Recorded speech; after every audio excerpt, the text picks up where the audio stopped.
au son magique que tu t'éveilles. Monde universel, tu es le mouvement qui anime la création. Douceur et dignité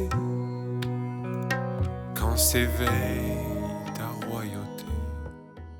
Et voilà, dans cette quatrième vidéo, le quatrième grand message donné par l'archange Gabriel aux Esséniens concernant une grande religion du monde qu'est le bouddhisme et concernant l'origine, le travail du Bouddha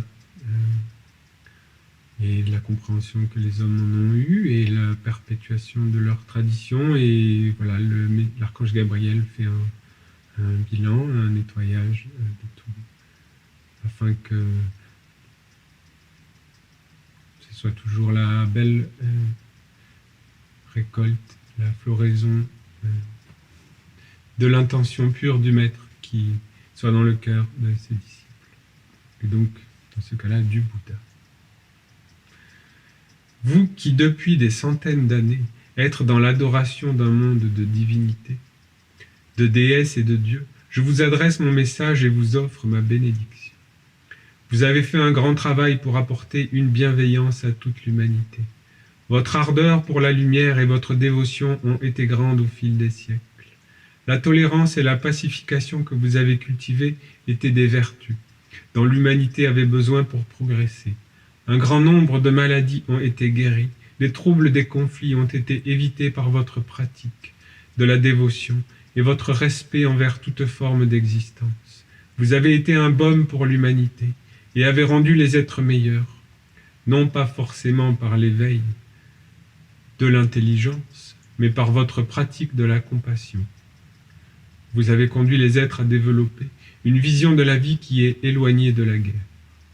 La terre vous remercie de l'apaisement que vous avez su apporter à tous les êtres subtils et invisibles qui ont reçu une bénédiction à travers vos pratiques, votre simplicité, l'offrande de votre philosophie.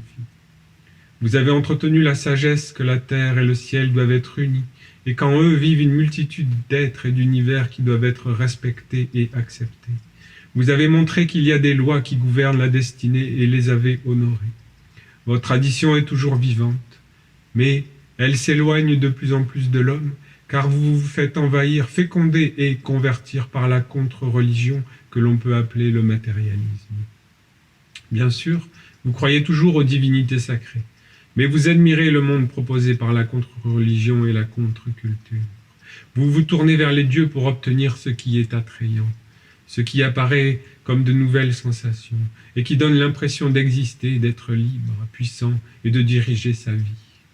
Cela est une grande illusion, mais elle est vivante et agissante et vous ne parvenez pas à résister à son attraction. Vous appelez vos dieux pour obtenir ce qui est à l'opposé de ce qui doit être demandé et accompli.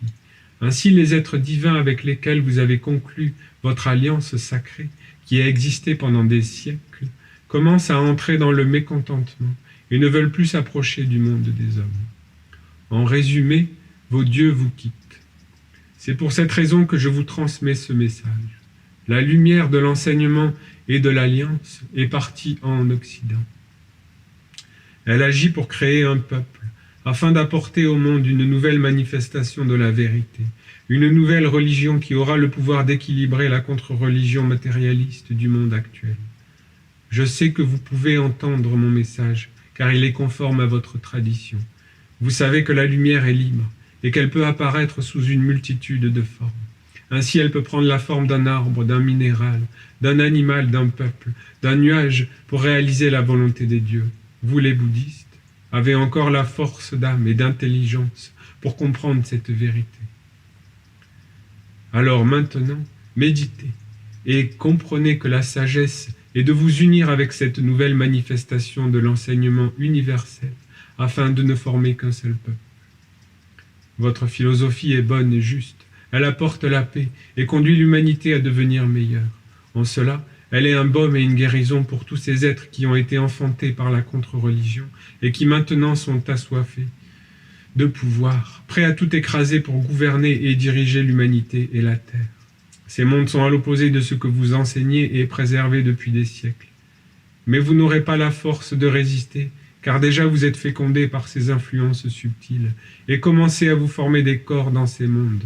Alors, les mondes spirituels et les divinités qui vivaient avec vous à travers votre tradition vous quittent progressivement. L'adoration, le respect, la conscience et l'engagement quittent l'humanité.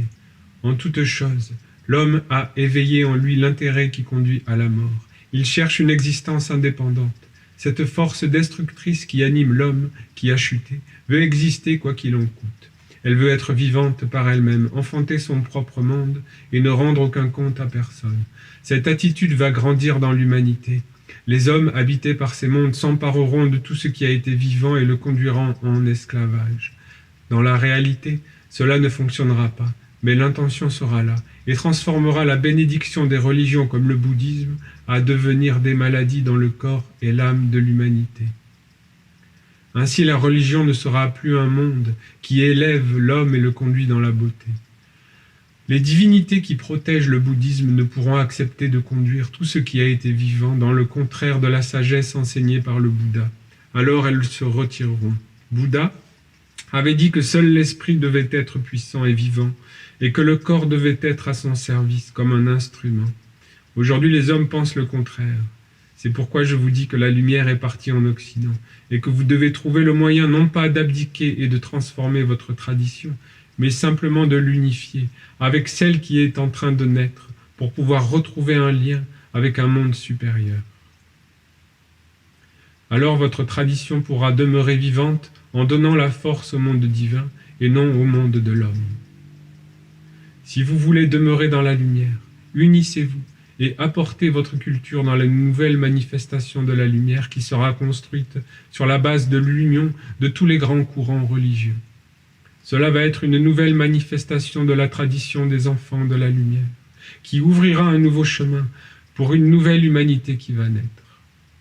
Vos textes sacrés vous enseignent ce renouveau de l'enseignement à la fin d'un cycle. Et voilà que les temps annoncés jadis sont là. La roue de l'enseignement sacré, la roue du dharma dont parlait le Bouddha, doit de nouveau tourner, et vous êtes invités à y participer et à prendre refuge dans la nouvelle manifestation de ce qui est éternel.